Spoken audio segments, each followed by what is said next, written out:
자, 그러면 마저 이어서 보도록 합시다. 이게 유튜브에 올라가야 될 영상이라서 이게 좀 길게 갈 수가 없습니다. 그래서 용량 제한이 있어가지고 이제 짧게 끊어갈 수밖에 없으니까 그 점 이해해 주시기 바랍니다. 자, 그러면 우리가 방금 봤었던 그 세 가지 관계를 갖고 이제 몇 가지를 판단할 수 있을 것인데 뒤쪽에 몇 번 나오는 거니까 그때마다 우리가 좀 더 이야기를 하고요. 자, 15페이지를 보시게 되면 거기에 뭐가 나오느냐? 별의 광도라는 것이 나옵니다. 광도. 자, 이 광도라고 하는 것을 잘 생각해 보셔야 됩니다. 자, 뭐냐면 이 밝기라고 하는 것은 우리가 사실 이게 우리나라 말로 하기 때문에 밝기라고 해서 이제 조금 애매한 단어가 될 수 있을 것인데 우리가 있는 그 자리에서 보는 밝기인지 아니면 그 별의 실제 밝기인지 요거에 대한 것이 조금 문제상에서 나오게 될 거라서 그 부분을 잘 갖고 해석하시면 되는 겁니다. 다른 말로 뭐냐면 겉보기 등급에 대한 얘기인지 아니면 절대 등급에 대한 얘기인지 이게 이런 것들이다 라고 생각하시면 돼요. 자, 그러면 15페이지에 나와 있는 이 내용은 뭐냐면 별의 실제 밝기를 우리가 광도라고 말합니다. 광도. 자, 이 광도라고 하는 것은 이제 앞서 얘기한 것처럼 우리가 뭐 거리와 밝기의 관계, 그 다음에 등급과 뭐 거리의 관계, 밝기 등급의 관계, 뭐 이런 관계들을 따져봤었잖아요. 거기에서 실제 등급을 구해봐라 라는 얘기입니다. 그래서 우리가 방금 전편에서 했었던 것처럼 별을 좀 미루거나 땡기거나 해가지고 실제 밝기, 광도, 그러니까 절대 등급을 구한 그 방법이 바로 이 광도를 구하는 방법이다 라고 생각하시면 되는 겁니다. 자, 그런데 여기에서 한 가지 살짝 나오는 게 있습니다. 뭐가 되고 있는 거냐면 이 광도라고 하는 것이 우리가 앞서 얘기한 것처럼 그런 식으로 구할 수도 있어요. 그렇게 절대 등급을 구해서 실제 밝기를 구할 수 있는데 그거 말고 다르게 구하는 것도 있습니다. 뭐냐면 우리가 지난주에 했었던 내용 중에 흑체 복사에 대한 얘기를 했었던 것이 있었습니다. 그 중에서 세 가지에 관련된 이론이 있었다라고 해가지고 슈테판 볼츠만 법칙, 빈의 변이 법칙, 플랑크 곡선 이 세 가지를 얘기했었는데 그 중에서 슈테판 볼츠만 법칙을 잠깐만 다시 보도록 합시다. 자, 뭐였냐면 만약에 별이 이렇게 있다라고 가정을 하고요. 이 별에서 단위 면적당 나오는 이 에너지, 단위 면적당 나오는 이 에너지는 어떻게 구할 수 있는 거냐면 상수, 시그마, 그 다음에 온도 4승으로 구할 수 있더라라고 했던 거 기억나시죠? 자, 여기서 말하는 상수는 우리가 슈테판 볼츠만 상수라고 하는데 상수를 외울 필요는 없으니까 이거는 뭐 그냥 넘기기로 하고요. 온도 4승에 비례하고 있더라라고 하는 요 관계가 중요한 겁니다. 자, 그런데 여기서 말하는 이 슈테판 볼츠 법칙은 지금 그림 보다시피 단위 시간당 단위 면적에서 나오는 에너지량이라고 볼 수가 있는 것이죠. 그렇죠. 그러면 이 별의 전체 표면적에서 나오는 밝기, 광도를 구하려면 어떤 걸 해줘야 되느냐? 전체 표면적을 곱해주면 되는 것이죠. 단위 면적에서 나오는 에너지량이 이만큼이니까 전체 표면적을 곱해주게 된다고 하면 이 별에서 나오는 실제 밝기를 우리가 구할 수 있더라라는 얘기입니다. 자, 그러면 9의 표면적 어떻게 구할까요? 그렇죠. 4파이R 제곱으로 구할 수 있습니다. 그래서 이 같은 경우에는 시그마 T4승 곱하기 4파이R 제곱으로 구하더라라는 것이고 여기서 말하는 이 R은 별의 반지름을 말하고 있는 겁니다. 그래서 이런 식으로 해가지고 별의 실제 밝기, 광도를 구할 수 있더라라고 하는 내용이 나오는데 이거는 우선은 요거 자체로는 별로 중요하지 않습니다. 뭐가 중요하냐면 그 다음 페이지, 16페이지에 나와 있는 내용이 중요한 것인데 뭐가 중요한 거냐? 방출되는 에너지가 이 관계로 구해진다 라고 하게 되면 결과적으로 우리가 상수는 다 지워보고 그렇죠? 나오는 밝기, 에너지라고 하는 것을 결국 어떻게 구할 수 있냐? 온도 4승 곱하기 반지름 제곱의 관계로 구할 수 있더라라는 얘기죠. 자, 여기서 나오는 요 에너지라고 하는 것이 별 전체에서 단위 시간당 나오는 에너지량을 말하고 있는 거기 때문에 우린 이것을 밝기라고 봐도 상관이 없습니다. 밝기. 알겠죠? 밝기라고 하는 것이 좀 애매한 단어이긴 합니다. 하지만 여기서는 그 광도를 밝기라고 봐도 상관이 없다라는 뜻입니다. 자, 그러면 별의 밝기라고 하는 것이 이렇게 구해진다 라고 보면요. 우선 이것을 우리가 살짝 바꿔볼 겁니다. 어떻게 바꿀 수 있냐면 밝기라고 하는 것이 온도 4승 곱하기 반지름 제곱인데 그렇다면 반지름만 남겨놓고 다 넘겨버리면 반지름만 남기고 다 넘기면 어떤 관계가 나오느냐? 별의 반지름이라고 하는 것은 우선은 t4승 넘어가고요. 그러면 여기서 이 제곱 넘어가고요. 그러면 t4승의 제곱을 제곱이 되기 때문에 t제곱이 돼야겠죠. 그 다음에 밝기는 그대로 있으니까 제곱을 씌워가지고 루트 밝게 되더라. 이렇게. 여러분들은 요거랑 이 두 가지 관계를 잘 기억을 해두셔야 됩니다. 왜냐하면 얘와 같은 경우에는 별의 실제 밝기를 구할 수 있는 공식입니다. 그러면 얘는 그냥 간단하게 넘어갈 수 있는 것인데 얘는 뭐가 되냐면 별의 반지름을 구할 때 A와 B와 C 세 별의 반지름이 누가 제일 크냐, 얘가 반지름 몇 배 더 크냐 이런 식으로 문제가 나왔을 경우에는 결국 온도와 밝기 관계에서 구할 수 있더라 라고 하면 되는 겁니다. 그러면 여기에서 별의 반지름 한 것이 온도와 밝기로 우리가 정의할 수 있다라고 치면 여기서 중요한 거 온도라고 하는 것은 우리가 저번 주에 썼던 내용을 잘 생각해 보시게 되면 가장 밝은 표면의 온도 O형부터 가장 온도가 낮은 M형까지 10개, 7개의 등급을 나눈다 했었습니다. 오비어 파이벌 키스미 기억나시죠? 자, 그랬었을 때 O형하고 M형하고의 이 온도 차가 대략 얼마만큼 나오냐면 약 10배 정도의 차가 생겨요. 약 10배 정도. 10배 정도. 그런데 밝기라고 하는 것은 10배로 끝나지 않습니다. 밝기와 같은 경우에는 이게 뭐 10배도 나타나지만 더 크게 나타나는 경우도 많아요. 10,000배, 100,000배 막 이래버립니다. 그러면 이 관계만 봤을 때는 온도 제곱이니까 밝기보다는 온도에 의해서 반지름의 크기를 비교하는 것이 더 정확하겠네요. 더 큰 변수가 되겠네요. 라고 생각할 수 있는데 그게 아니라는 얘기입니다. 온도에 관련된 것은 10배밖에 차이가 안 나고 10배 기껏해야 100배밖에 차이 안 나죠. 제곱이면. 근데 얘 같은 경우에는 10만 배, 100만 배 막 이렇게 차이가 나버립니다. 그러면 얘보다는 더 크게 반지름의 변수가 될 수가 있더라라는 얘기죠. 아시겠죠? 그러니까 여러분들은 이 관계를 잘 기억을 해 두셔야 됩니다. 중요합니다, 이거. 자, 그래서 이런 식으로 해서 별의 밝기라고 하는 것 또는 뭐 별의 반지름이라는 거 이런 것들 우리가 따져볼 수가 있는 것들이죠. 네. 자, 그러면 이 관계는 우리가 뒤에서 다시 한번 더 다뤄질 내용들이니까 얘는 여기까지 보기로 하고요. 여러분들 교재 17페이지 넘어가도록 합시다. 17페이지. 자, 16페이지에 밑에 보시면 광도 계급이라고 하는 것이 나온 게 있는데 먼저 17페이지를 이해가 돼야 그 다음에 이제 그 광도 계급이든 뭐든 이걸 나누는 것이 이해가 될 겁니다. 그래서 먼저 17페이지를 먼저 하고 난 다음에 얘기를 하게 될 거다라고 보시면 됩니다. 자, 뭐냐면 별의 물리적 특성 중에서 가장 중요한 부분이 17페이지입니다. 뭐냐면 H활도라고 하는 것이 나와요. H활도. 자, H활도는 뭐냐면 헤르츠 스프롱이라는 사람하고 러셀이라는 사람이 이 우주에서 우리가 볼 수 있는 되게 많은 별들, 아주 무한히 많은 이 별들을 한번 종류별대로 한번 나눠봤습니다. 근데 이 사람이 어떤 기준을 갖고 이 별들을 구분했냐면 이 두 사람입니다. 두 사람은 어떤 걸 갖고 기준을 했냐면 하나는 별의 실제 밝기, 광도, 그 다음에 별의 표면 온도 이 두 가지를 갖고 한번 별을 분류를 해봤습니다. 분류했는데 특정한 패턴이 나오더라 라고 하는 것이 발견이 돼요. 그래서 그 특정한 패턴에 나와 있는 그 그림을 이 두 사람의 약자, 이름의 약자를 따서 HR도라고 말을 하는 겁니다. 그게 17페이지에 좀 밑에 검은색 그림 나온 것이 있을 것인데 그거를 잘 받으시면 되는 겁니다. 자, 뭐냐면 이렇게 나와요. 나오는데 우선은 아까 말한 것처럼 별의 광도하고 그 다음에 별의 표면 온도 두 가지 갖고 이제 별을 분류했는데 이 세로축은 밝기가 들어가요. 광도. 그 다음에 여기는 온도가 들어갑니다. 자, 그런데 우리가 여기서 한번 따져볼 것이 있습니다. 자, 뭐냐면 이 광도라고 하는 것이 위로 올라갔으면 커지는 값이고 밑으로 가면 얘가 작아지는 값이에요. 예. 밝은 별, 어두운 별, 뭐 이런 뜻입니다. 자, 그런데 이것을 우리가 만약에 절대 등급으로 나타난다 치면, 절대 등급, 그러면 라지 M으로 쓸 수가 있다는 얘기죠. 라지 M으로 썼을 때 등급이라고 하는 것은 숫자가 작을수록 더 밝은 별이라 했었습니다. 그래서 얘 같은 경우에 위로 올라서 밝은 별이다 라고 하는 것은 등급으로 치면 얘는 작은 수란 얘기고 밑에 어두운 별 같은 경우는 등급으로 치면 숫자가 큰 등급을 갖고 있는 별이더라. 이렇게 우리가 따져볼 수 있다는 얘기죠.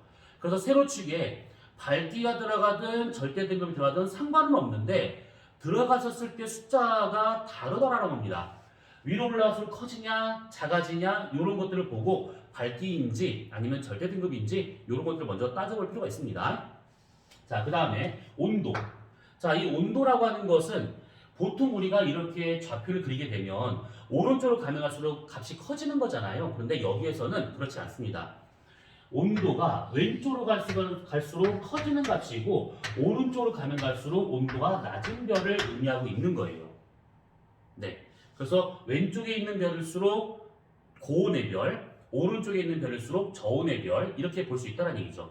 자, 그러면 우리가 여기서 온도라고 하는 것을 표현하는 방법 중에 몇 가지가 있다라고 했습니다. 자, 그 중에 분광형. 자, 여기서부터가 O형, B형, A형, F형, 오비어 파이널, 픽스미 이렇게 나눠볼 수 있다는 얘기죠. 분광형으로. 그쵸? 그 다음에 또 하나 뭐냐면 색지수. 기억나시죠? 색지수. NP-NV 지수 또는 B-V 지수라고 했던 것이 있는데 그것이 사진 지수가 아니 그 색지수가 0이 나오는 것이 분광형으로 어디라고 했던 거 기억나실까요? 나야 됩니다. 그거 어디냐면 A형이죠. A형이 색지수로는 이게 0이 되는 것이고 저온의 별이 될수록 양수값이 되고 있는 거고 그 다음에 고온의 별이 될수록 색지수는 음수값이 되는 겁니다.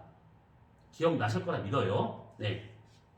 자, 그래서 이렇게 온도와 광도라는 두 가지 기준을 갖고 우주에서 우리가 관찰할 수 있는 별들을 한번 여기다가 한번 점을 찍어봤습니다. 아, 이 별의 온도는 이만큼, 광도는 이만큼. 그래서 여기다 점 이렇게 이런 식으로 한번 점을 찍어서 별들을 쭉 분류를 해봤더니 어떤 특정한 패턴이 나타나느냐. 첫 번째는 여기에서부터 왼쪽 위에서부터 오른쪽 아래까지 길게 늘어지는 별의 무리가 하나 있고요. 왼쪽 위에서 오른쪽 아래까지 길게 늘어지고 있는 별들의 무리가 딱 찍히고요. 또 하나는 뭐냐면 여기 위쪽에서 이렇게 넓게 분포하고 있는 별의 무리가 나오게 되고요. 그 다음에 여기쯤에서 살짝 나오는 별의 무리가 있고요. 그 다음에 여기쯤에서 살짝 나오는 별의 무리가 있고요. 크게 이렇게 네 가지가 나오더라 라고 하는 것을 밝혀내게 되는 겁니다. 자, 우선 여기에서 이렇게 네 개의 덩어리로 우리가 별을 나눌 수가 있는 것인데 각각의 이름은 좀 있습니다. 자, 이름은 꼭 기억하고 있습니다. 뭐냐면 여기 나와 있는 이 별의 무리 쭉 나와 있는 이 별의 무리를 주계열성이라고 합니다. 주계열성. 주된 계열에 있는 별들이란 뜻입니다. 그 다음에 여기 있는 이 별과 같은 경우에는 이쪽 온도가 낮은 별이죠. 그쵸? 온도가 낮은 별인데 이 온도 낮은 별이 얘네들보다는 조금 더 밝대요. 그러면 밝은 거라고 하는 것은 앞서 방금 지웠던 그 관계식 한번 따져보세요. 별의 반지름이라고 하는 것은 t제곱분의 루트 L로 구할 수 있는 것이고 또는 별의 밝기라고 하는 L이라고 하는 것은 온도 4승 곱하기 반지름 제곱으로 구할 수 있다라고 했습니다. 그쵸? 자, 그러면 얘와 같은 경우에는 지금 여기 있는 별보다 밝대요. 왜 밝을까? 온도는 둘 다 낮아요. 그쵸? 여기 저온의 별 무리에 속하고 있는 거니까. 근데 더 밝대요. 그럼 왜 밝아질까? 밝기는 T4승 곱하기 반지름 제곱입니다. 아, 그러면 온도는 낮지만 얘가 반지름이 크기 때문에 이런 식으로 밝은 별이 될 수 있겠구나 라고 볼 수 있는 것이죠. 그래서 얘와 같은 경우를 여기에 있기 때문에 적색이라는 말을 쓰는 것이고 적색, 그 다음에 반지름이 큰 별, 거성이라는 말을 쓰는 겁니다. 적색, 거성 이런 말을 써요. 그래서 이런 식으로 여기에 속하고 있는 별의 무리가 있더라 라고 하는 거와 그 다음에 세 번째 여기서 이렇게 쭉 나와 있는 이 별의 무리가 있는데 이 별의 무리들은 이 HR도 전체에서 가장 위에 있는 별의 집단입니다. 그러면 밝기가 가장 밝다는 얘기죠. 밝기가 가장 밝아요. 온도와 상관없이 밝기로만 결정되고 있다는 얘기인데 아까 얘기했던 것처럼 별의 밝기라고 하는 것은 T4승 곱하기 반지름 제곱인데 여기에서 온도는 어차피 O형과 M형은 10배밖에 차이가 안 난다는 했었죠. 그쵸? 근데 온도를 그럼 제외하면 반지름이 어마무시하게 크기 때문에 밝기가 밝겠구나 라고 하는 것을 알 수 있다는 겁니다. 그래서 여기 있는 이 별의 무리는 얘보다 훨씬 더 큰 별들입니다.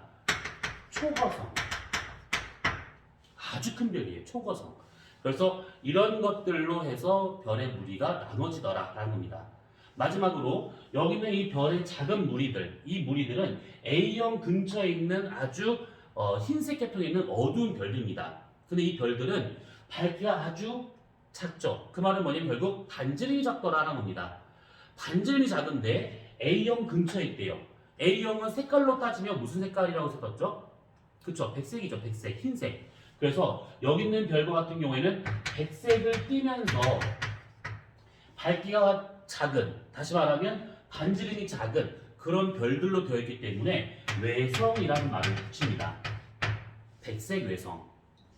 자, 그래서 이렇게 HR도에서는 온도하고 밝기라는 그 두 가지 관계만 갖고 그 기준을 갖고 우리가 볼 수 있는 우주에 있는 별들의 어떤 그 분류를 했더니 이런 식으로 초거성, 적색거성, 주결성, 백색외성까지 해서 이런 식으로 네 개로 구분이 되더라라는 겁니다.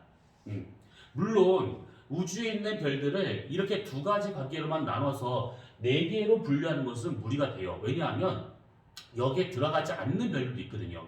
여기에 표현이 될 수가 없는 별도 있는데 대표적인 경우가 뭐가 있냐면 중성자별 또는 뭐 백색외성 또는 뭐 백색이 된다. 중성자별, 블랙홀 또는 뭐 갈색외성 뭐 이런 것들은 여기에 들어갈 수가 없습니다. 그래서 여기에 그것들을 뺀 나머지 우리가 일반적으로 볼 수 있는 그런 별들은 이렇게 표현 가능하더라라고 하는 거 됐죠? 자, 그러면 여기에서 이 HR도가 갖는 의미는 이걸로 끝나지 않습니다. 왜 그러냐면 이 HR도에 문제가 나오면 어떻게 나오냐? 이렇게 나옵니다. 이렇게 단순히 음도하고 광도만 주어지고 A, B, C, D 이런 식으로 주어져요. A, B, C 이렇게 주어진 다음에 A별은 B별에 비해서 몇 배 더 클 것인가 또는 뭐 밀도가 크냐 작냐 이런 걸 물어봅니다. 그러면 적어도 어떤 관계가 있는지를 알아야 이 관계가 어떤 관계가 있는지를 알아야 이걸 풀 수 있다는 얘기죠. 그래서 그런 것도 HR도의 표현이 가능합니다.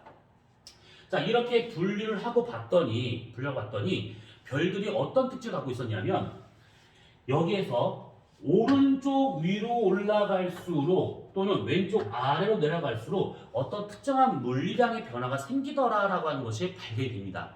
우선 뭐냐면 오른쪽 위로 올라간다 또는 여기서 그냥 위로 올라간다 라고 봐도 상관이 없습니다. 뭐냐면 반지름. 반지름은 위에 있는 것이 큽니다. 그 다음에 아래에 있는 것이 작아요. 이렇게. 그 다음에 또 하나 뭐냐면 별의 밀도. 여기서 별의 밀도라고 하는 것은 별 자체의 밀도를 말하고 있는 겁니다. 별의 대기가 있을 거잖아요. 별의 대기 밀도는 우리가 뒤에서 할 거니까 별 자체의 밀도라고 생각하시면 됩니다. 그래서 별의 밀도는 위로 갈수록 얘가 작아지고요. 밑으로 갈수록 별의 밀도가 커집니다. 그러니까 백색 외성과 같은 경우에는 작은 별이지만 아주 짱짱하게 뭉쳐있는 별이고 초거성과 같은 경우에는 어마무시하게 크지만 별의 밀도는 생각보다 작더라라는 겁니다. 그렇게 생각하시면 됩니다. 네. 자, 그 다음에 또 하나는 뭐냐면 이번에는 주결성에만 해당되는 얘기입니다. 다른 거는 해당되는 것이 아니고 주결성에만 해당되는 얘기예요. 왼쪽 위로 올라갈수록 오른쪽 아래로 내려갈수록 어떤 특징이 있냐면 먼저 질량. 질량은 위로 올라갈수록 질량이 커요. 내려올수록 질량이 작습니다. 요거예요. 자, 별에서는 우리가 뒤에서 하겠지만 별에서는 정말 중요한 게 뭐냐면 별의 반지름도 중요하지만 별의 질량이 아주 중요합니다. 별의 질량이 태양 질량에 비해서 몇 배 크냐 작냐에 따라서 이 별의 진화 방향, 진화 속도, 밝기, 뭐 생명 가능성까지 거리, 호흡 다 달라집니다. 그래서 별의 질량이 가장 중요한 것인데 여기에서는 우리가 주결성만 놓고 비교했을 때 오른쪽 위에 있는 별일수록 질량이 크기 때문에 더 밝은 별이 돼요. 오른쪽 아래에 있는 별일수록 질량이 작기 때문에 더 어두운 별이 됩니다. 질량과 밝기는 무슨 관계인데요? 우리가 다음 주에 할 내용이지만 별이 갖고 있는 질량에 따라서 내부 온도가 결정이 되는 것이고 내부 온도가 달라지게 되면 핵융합의 종류가 달라집니다. 핵융합의 종류가 달라진다는 것은 에너지 생산량이 다르더라라는 얘기입니다. 그래서 질량이 크냐 작냐를 갖고 별의 중심부 온도 판단되고 그러면 핵융합을 통해서 얼마만큼 많은 양의 에너지를 방출할 수 있을 것인가가 달라지기 때문에 질량이 중요하다라는 얘기입니다. 자, 그래서 질량이 왼쪽 위에 있는 것일수록 크고요. 오른쪽 아래에 있는 것일수록 질량이 더 작더라 라고 하는 부분 잘 기억해 주십니다. 자, 여기에서 우리가 한 번 더 따져볼 것은 뭐냐면 주결성이라고 하는 것이 질량에서 결정된대요. 뭐가? 광도, 뭐 온도 이런 것들이. 근데 더 중요한 게 있습니다. 뭐냐면 주결성이라고 하는 거에 밝기 저거랑 질량은 어떤 상황을 얘기하냐면 질량에 대해서 약 2에서 4승배에 비례하게 됩니다. 여기 나와 있는 이 지수가 좀 까다로워요. 하지만 대략 질량과 밝기는 비례하더라라고 하는 부분을 우선은 기억을 해두시면 되고요. 그 다음에 또 하나 뭐냐면 이 별이 주결성에 있을 수 있는 시간, 주결성으로서 머무를 수 있는 시간, 수명. 그걸 우리가 T라고 치면 이거 수명입니다. 주결성으로 머무를 수 있는 시간 T라고 치면 얘는 질량과 어떤 관계가 있냐면 질량에 대해서 1에서 3승배에 반비례하게 돼요. 그러니까 질량이 크면 클수록 금방 돌아가시고 질량이 작으면 작을수록 주구장창 산다는 얘기죠.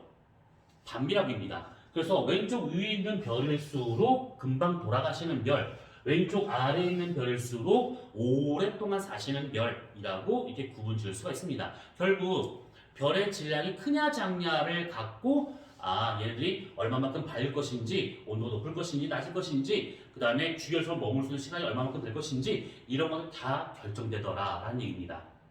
됐죠? 자, H활도에서는 우선은 지금 요 말했던 요 관계만 우선 잘 받으시면 됩니다. 나중에 이거 갖다가 우리가 많은 얘기를 하게 될 것들이에요. 그러니까 우선은 개념 수업을 하고 있는 중이니까 요런 것이 있구나 정도만 눈에 받으시면 되는 겁니다. 됐죠? 네. 자, 그러면 이 H활도라고 하는 것은 결국 별이 어디에 찍히느냐에 따라 가지고 그 별의 여러 가지 물리량이 우리가 대략 대소비교할 수 있겠구나라고 생각하시면 되는 겁니다. 됐죠? 자, 그리고 여기 나와 있는 초고성, 적색거성, 주계열성, 백색외성이라고 하는 것은 별이 진화를 하게 되는데 처음 만들어져서 별로서 어떤 생을 다 마감할 때까지 그 별은 한 개의 별로 머무는 것이 아니라 이런 단계들을 거쳐가는 겁니다. 그래서 별이 태어나서 돌아가실 때까지 몇 개 단계를 거쳐야 되는 것인데 그 단계 중에 하나가 이런 것들이 될 수 있더라라는 것이죠. 네. 자, 그래서 우리는 이 H활도라고 하는 이 부분을 우선 이제 그런 식으로 정리하시면 될 것 같습니다. 그리고 각각에 나와 있는 저 주결성이나 아니면 뭐 적색거성 이런 것도 있잖아요. 이런 것들은 특징이 각각 특징 다 있습니다. 그래서 그 특징들은 나중에 우리가 문제를 풀면서 대면 수업을 할 때 그때 문제를 풀면서 더 할 거니까 우선은 이렇게만 받으시면 될 것 같습니다. 자, 그러면 우리는 교재 28페이지로 넘어가도록 합시다. 중간에 지금 문제가 있는데 그 문제는 대면 수업할 때 그때 우리가 문제풀이 할 거니까 여러분 짬짬이 푸셔야 됩니다. 이거 숙제로 온라인상으로 숙제예요 라고 해놓고서 숙제 검사 안 하면 웃기잖아요. 그러니까 나중에 대면 수업할 때 그때 이거를 하나 다 볼 겁니다. 그러니까 미리미리 하나 끝나고 나면 복습하는 겸 빨리빨리 풀어보시기 좋을 겁니다. 아시겠죠? 그리고 여러분들도 제 수업 들어서 아시겠지만 만약에 숙제 검사를 불시했는데 없다. 요즘 근래에 와서는 제가 숙제 검사 해가지고 안 했죠. 그런데 합니다. 알았죠? 한번 처음에 봤을 거예요. 시겁했을 겁니다. 자, 교재 28페이지입니다. 교재 28페이지. 자, 우선은 여기 나와 있는 내용을 다 할 수는 없습니다. 오늘 시간 관계상 그걸 다 못하고 우리가 첫 번째 단계만 우선 보고 넘어갈까 하고 끝날 것 같습니다. 자, 뭐냐면 별이 진화를 합니다. 그러니까 태어나서 죽는다라고 생각하시면 돼요. 그래서 태어나서 죽을 때까지 똑같은 모습으로 계속 살다 죽는 것이 아니라 여러 모습을 거쳐갑니다. 여러 단계를 거쳐가요. 그래서 그런 것들 보통 진화 단계라고 보통 말을 해요. 자, 그런데 이 진화 단계라고 하는 것을 우리가 크게 세 개로 분류할 수 있습니다. 그러니까 보통 사람으로 치면 뭐 유년기, 청소년기, 뭐 노년기 이렇게 어떤 기간이 있잖아요. 그런 식으로 이 별들도 그런 식으로 나눠볼 수 있습니다.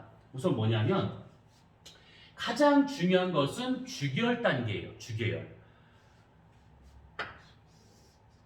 그래서 주기열 단계라고 하는 것이 나오는데 이 주기열 단계라고 하는 것은 무엇을 말하는 거냐면 아까 HRP에서 봤었던 주기열성으로서 머무를 때, 주기열성으로 머무를 때 그때를 주기열 단계라고 말합니다.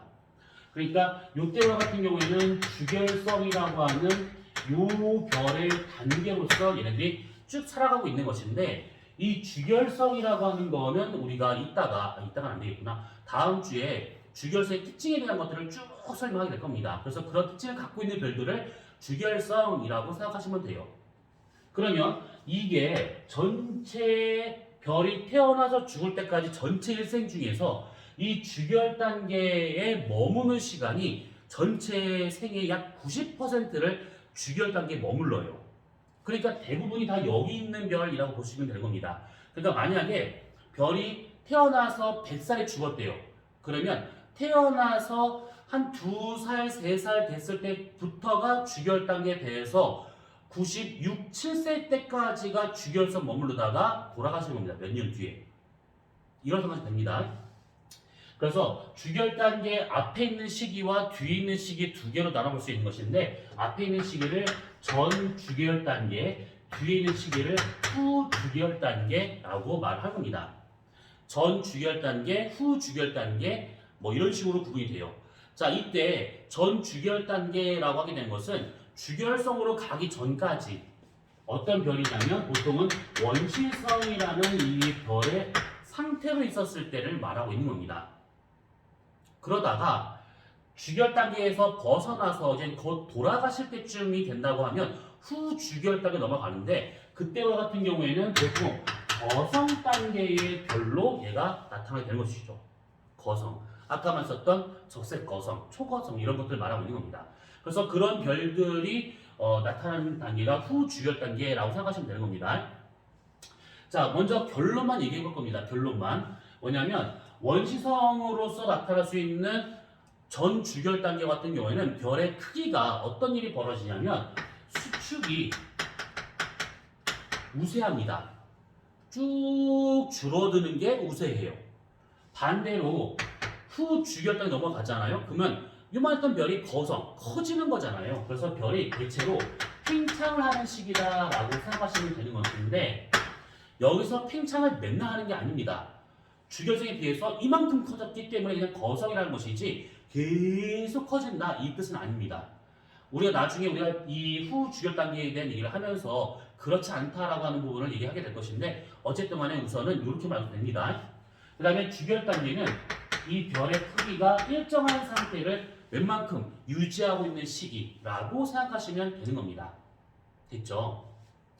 자, 그러면 우선 이 반지름의 변화가 나타나는 단계별로 나눠볼 수 있는 것들인데 여기서 우리가 첫 번째 전 주기열 단계만 보고 우리 다음 주에 좀 더 얘기를 합시다. 자, 뭐냐면 별이 만들어지려면 제일 먼저 별의 재료가 필요합니다.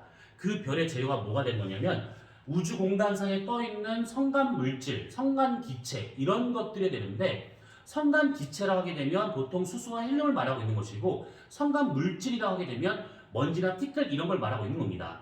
규산염 부스러기, 그러니까 암석 부스러기 또는 탄소 알갱이 이런 것들을 말하고 있는 것인데 그런 것들이 우주에 골고루 퍼져 있으면 별은 안 만들어져요. 왜냐하면 이게 뭉쳐야 되거든요. 그래서 뭉치지 못하기 때문에 골고루 퍼져 있으면 뭉치지 못하기 때문에 별이 안 만들어집니다. 그래서 이것들이 웬만큼 뭉쳐있는 구름처럼 뭉게 뭉쳐있는 그런 형태가 있는데 그것을 뭐라고 하냐면 성운이라고 말을 해요. 성운. 자, 성운이 이런 식으로 구름처럼 이렇게 모여있다라고 가정합시다. 자, 성운을 구성하는 것은 방금 얘기한 것처럼 성간 먼지, 성간 티끌이라고 하는 것들, 그 다음에 성간 기체 이런 거 위주로 되어 있습니다. 이런 것들이 구름처럼 뭉게 모여 있어요. 이것이다. 자, 이게 모여 있는데 이때 얘가 뭉쳐야 됩니다. 별 되려면 꽉 뭉쳐야 돼요. 그러면 얘 안에 있는 이 성운의 밀도가 커야 중력에 의해서 끌어당기는 힘이 커지겠죠. 그래서 요 안에 있는 물질의 양 또는 밀도에 따라서 끌어당기는 힘이 달라지게 되는데 그때 그 끌어당기는 힘을 뭐라고 그러냐면 중력 수축 에너지라고 말을 해요. 중력에 의해서 안쪽으로 잡아 끄는 요 힘, 이것을 중력에 의해서 수축을 하고자 하는 에너지, 중력 수축 에너지라고 말을 합니다. 자, 이 중력 수축 에너지는 앞서 얘기한 것처럼 누구에 의해서 결정되는 거냐면 이 성운 내부의 밀도가 크냐 작냐에 따라서 결정이 되는 겁니다. 밀도에 의해서 중력 수축 에너지는 결정이 되고 있는 겁니다. 자, 근데 문제는 뭐냐면 이렇게 꽉 수축을 하잖아요. 그러면 내부 압력이 높아집니다. 내부 압력이 높아지게 된다 그러면 내부 온도가 올라가야겠죠. 온도가 올라가게 되면 어떤 일이 벌어지느냐? 얘는 지금 먼저 기체로 되어 있는 것들이에요. 그러면 기체 위주로 되어 있기 때문에 내부의 온도가 올라가게 되면 바깥으로 팽창하려는 힘이 발생하겠죠. 온도가 올라가게 되면. 그때 팽창하려고 하는 요 힘은 내부 온도에 의해서 결정이 되는 겁니다. 내부 온도에서 결정이 돼요. 그래서 이 팽창하는 힘을 보통 우리는 기체압이라고 보통 말합니다. 기체압이라고 말하는 경우도 있고 복사압이라고 하는 경우도 있는데 정확히 따지면 기체압이 더 맞습니다. 그래서 내부에서 온도가 올라가서 이 기체를 바깥으로 팽창시키려고 하는 이 힘을 이것을 기체압이라고 하는 것이죠. 자, 그러면 기체압은 누구에 의해서 결정될까요? 그렇죠. 얘는 온도에 의해서 결정이 되는 겁니다. 온도. 자, 그러면 성운이 수축을 해가지고 별이 만들어져야 됩니다. 성운이 수축을 해서 별이 만들어져야 돼요. 그러면 적어도 얘가 쫙 뭉치려면 얘는 커야 되고 얘는 작아야겠죠.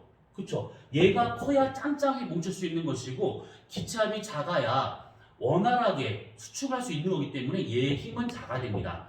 그래서 얘가 이런 관계로 얘가 더 커야 이것이 별이 원활하게 만들어질 수 있겠구나라고 볼 수가 있는 것이죠. 이해되셨죠? 그래서 별이 성운에서 수축을 통해 가지고 성운 수축을 통해 가지고 별이 만들어지려면 어떤 조건이 필요하느냐? 밀도는 커야 되고 온도는 낮아야 됩니다. 그래서 전 주열 단계에서 원시성이 되기 위해서는 조건이 뭐가 되느냐? 조건, 별이 만들어질 수 있는 조건은요. 성운 자체가 고밀도가 돼야 될 것이고요. 그 다음에 저온의 성운이어야지만 이게 원활하게 성운 수축을 해서 원시성을 만들 수 있는 겁니다. 원시성이 돼야 그 다음에 얘가 별이 되든 말든 뭔가가 될 수 있는 겁니다. 원시성이 안 되고서는 이게 불가능해요. 그래서 원시성이 되기 위해서는 고밀도의 저온의 성운에서 얘가 주로 만들어지더라 라고 하는 것을 잘 기억을 해두시면 되는 겁니다. 물론 이제 이런 성운들은 종류마다 다를 수가 있습니다. 근데 이거는 교과 과정에서 약간 벗어나기 때문에 그건 다음에 보기로 하고요. 어쨌든 간에 이런 조건을 만족을 하면 얘가 나중에 뭉쳐가지고 쭉 뭉쳐가지고 이만한 구형의 원시성을 만들게 되더라라는 겁니다. 이해되셨죠? 자, 그래서 이런 식으로 원시성을 만든다라고 하는 것까지는 우리가 오늘 보는 걸로 하고요. 요거 이후에 나오는 것들은 우리가 다음 주에 조금 더 얘기하도록 합시다. 아시겠죠? 자, 그러면 오늘 우리가 별의 물리적 특성에 대한 거를 우선 다 정리했습니다. 그 물리적 특성에 대한 것을 여러분들 집에서 한번 다시 공부하시고 그 몇 페이지더라? 28페이지 전에 단원 문제가 있습니다. 27페이지부터 해가지고 22페이지부터 해서 27페이지까지 문제가 나온 게 있을 것인데 22에서 27페이지까지 문제가 있을 것인데 이 문제 지금 6페이지, 7페이지, 6페이지밖에 안 되기 때문에 적어요. 지금은 나중에 숙제 쌓아놓지 말고 요거 잘 한번 풀어보셔서 먼저 이해를 하고 난 다음에 다음에 되는 수업할 때 조금 더 심도 있게 수업을 하도록 합시다. 요거 숙제라고 하시면 돼요. 숙제예요, 이거. 자, 오늘은 여기까지 하기로 하고요. 우린 다음 주에 이제 별의 주열 단계 그 부분을 보도록 합시다. 자, 오늘 수고 많으셨습니다. 우린 다음 주에 보도록 합시다. 안녕.